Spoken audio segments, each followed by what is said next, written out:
नमस्ते, प्रदीप एलावत नाम है हमारा और आप देखना शुरू कर चुके हैं एलिसिट ई लर्निंग।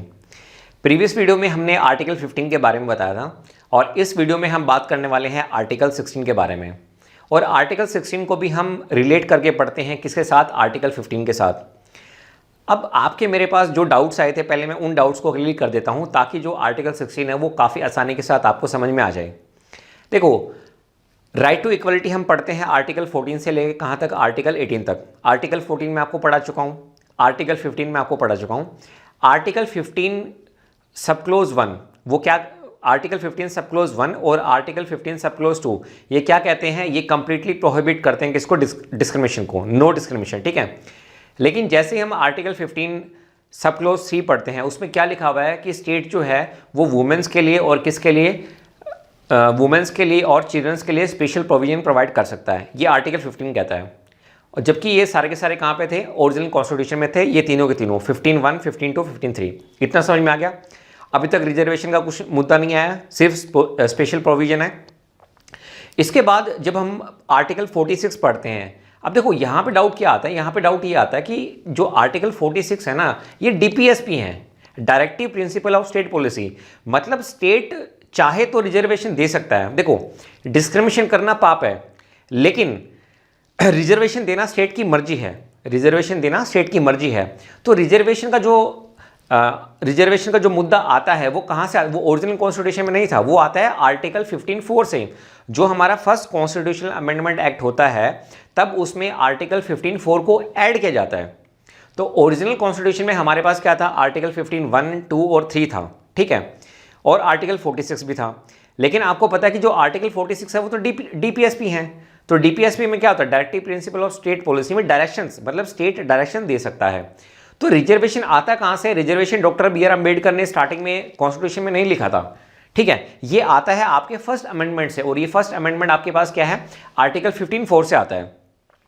अब आर्टिकल 16, आर्टिकल जो 46 है वो तो डीपीएसपी है, डीपीएसपी में क्या होता है, डायरेक्शंस होते हैं। तो आई होप दोस्तों आपको ये चीज़ यहाँ पे समझ में आ गई होगी। अब हम बात करने वाले हैं आर्टिकल 16 के बारे में। तो आर्टिकल 16 भी क्या कहता है, आर्टिकल 16 बेसिकली में बात करता है इक्वलिटी ऑफ अपॉर्चुनिटी की। किसकी बात करता है, इक्वलिटी ऑफ अपॉर्चुनिटी की।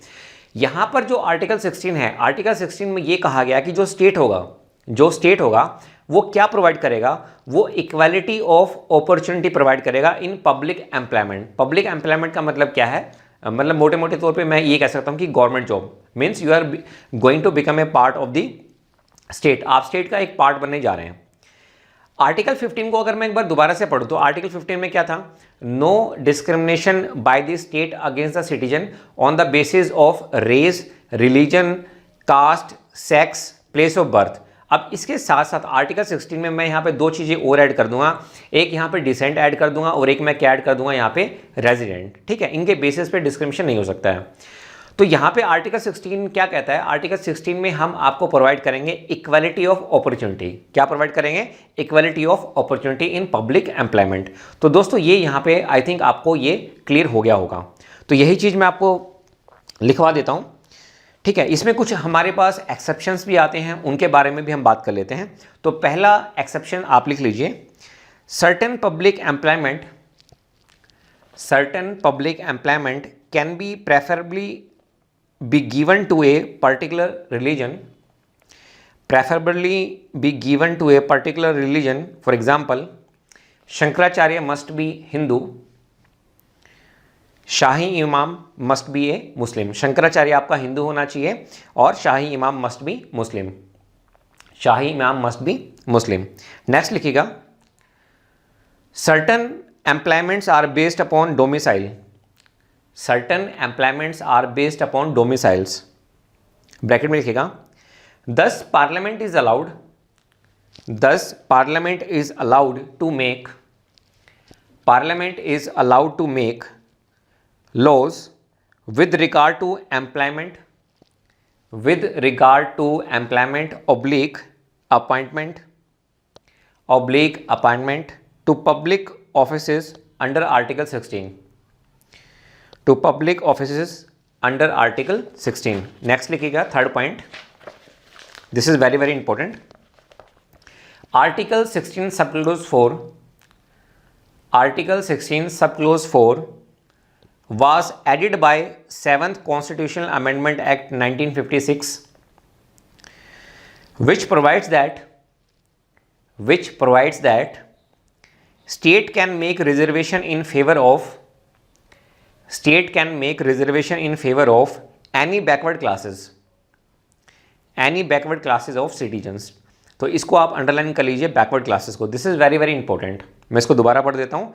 Article 16(4) was added by 7th Constitutional Amendment Act 1956, which provides that state can make reservation in favor of any backward classes of citizen. Next paragraph में लिखिएगा, Similarly 77th Constitutional Amendment Act 1995 inserted Article 16 subclause 4 subclause A, which provides reservation in matter of promotion.